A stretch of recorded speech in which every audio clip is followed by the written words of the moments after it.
Estudo Bíblico 16.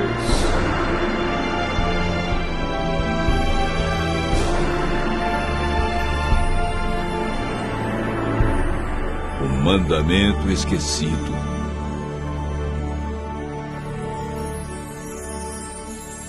Alguns cristãos guardam o sábado como dia santo de culto e repouso. Outros guardam o domingo. Há quem santifica a sexta-feira e outros dias da semana. Em todos os casos, há pessoas sinceras que seguem o que lhes foi ensinado, sem nunca ter examinado o que Deus diz a respeito. É verdade que há também os que preferem esquecer justamente o que Ele mandou lembrar. A Bíblia, que é a palavra de Deus escrita, é a única autoridade máxima para responder à pergunta: que dia devemos observar como santo?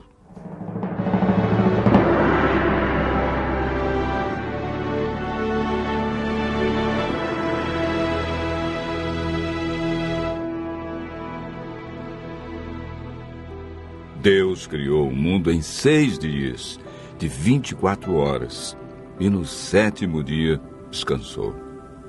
Em cada dia executou uma parte de sua criação. Entre os dias que marcaram a semana da criação, existe um que foi separado por Deus para estarmos mais próximos dele. Um dia para descanso e adoração. Um dia para servir as pessoas e receber bênçãos especiais. Marcos relata as palavras de Jesus. O sábado foi estabelecido por causa do homem, e não o homem por causa do sábado.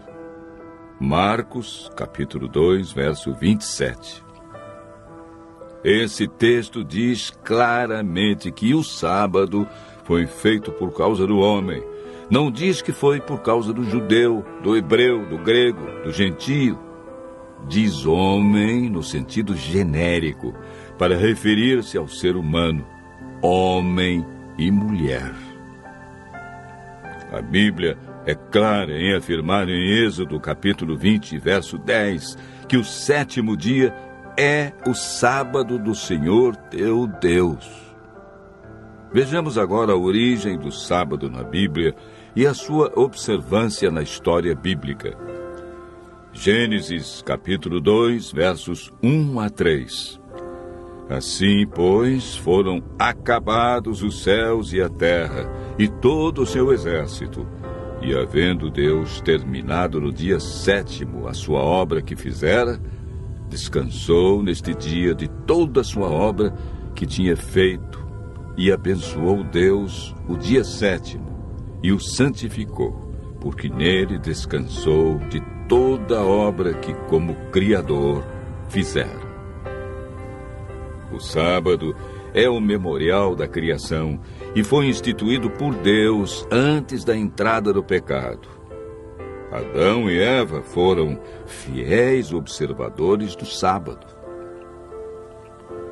Moisés viveu cerca de 1500 anos antes de Cristo e ensinava a observância do sábado nos seus dias. Mesmo antes de receber os 10 mandamentos no Monte Sinai, ele sabia que Deus reservara um mandamento sobre a guarda do sábado. Em Êxodo, capítulo 16, verso 23, lemos: E isto é o que disse o Senhor: amanhã é repouso, o santo sábado do Senhor. E quando alguns desobedeceram, foram repreendidos por Deus com as seguintes palavras: Até quando recusareis guardar os meus mandamentos? Êxodo, capítulo 16, verso 28.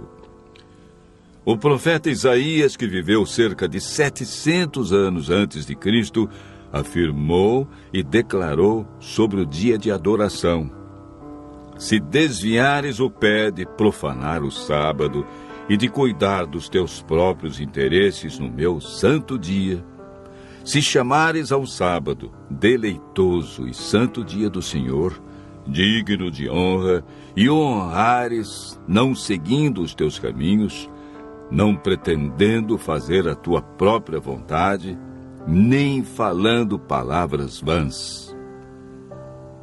Portanto, o profeta Isaías ensinou a validade do quarto mandamento. Isaías, capítulo 58, verso 13. Através do profeta Jeremias, Deus confirmou em seus dias a validade do sábado. Se deveras me ouvirdes, diz o Senhor, não introduzindo cargas pelas portas desta cidade no dia de sábado, e santificardes o dia de sábado, não fazendo nele obra alguma. Jeremias, capítulo 17, verso 24.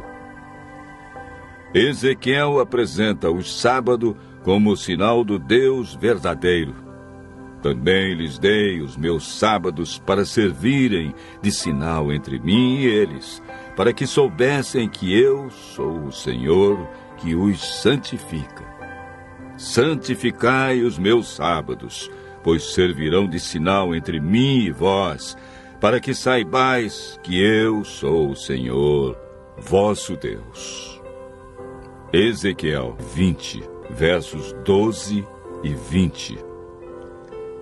Por todo o Antigo Testamento, podemos observar a insistência dos profetas quanto à fidelidade ao quarto mandamento.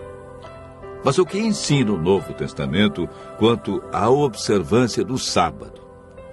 Lucas afirma que Jesus, indo para Nazaré, entrou num sábado na sinagoga, segundo seu costume, e levantou-se para ler. Ele também registra a experiência das mulheres que seguiam a Jesus.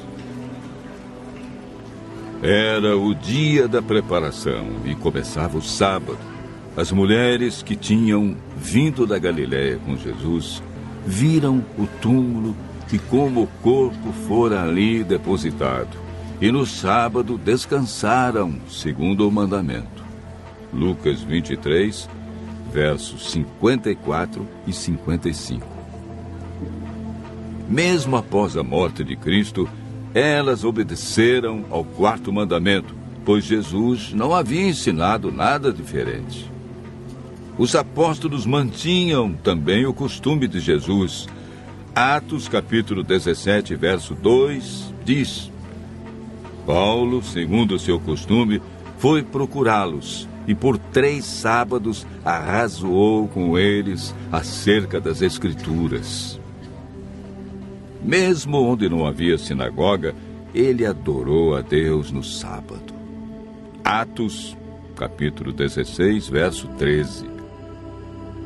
Quando em Corinto, Paulo, durante 1 ano e 6 meses, isto é, 78 sábados, não mudou seu dia de adoração, nem o costume de ir à igreja aos sábados. Atos, capítulo 18, versos 4 e 11. Em toda a Bíblia podemos ver a insistência dos profetas, de Jesus e dos apóstolos, a respeito do quarto mandamento. Ao povo de Deus cabia a responsabilidade de ensinar entre as nações o sábado como o verdadeiro dia de adoração, uma das exigências de Deus expressa nos 10 mandamentos. Após a volta de Jesus e o milênio, iremos morar na nova terra, desfrutando das bênçãos do dia de sábado por toda a eternidade. Jesus afirmou em João, capítulo 14, verso 15, Se me amais, guardareis os meus mandamentos. Tiago diz no capítulo 2, verso 10, Pois qualquer que guarda toda a lei, mas tropeça em um só ponto, se torna culpado de todos. Continue ouvindo a voz de Deus, usufruindo das bênçãos da criação e praticando a esse mandamento por amor a Jesus.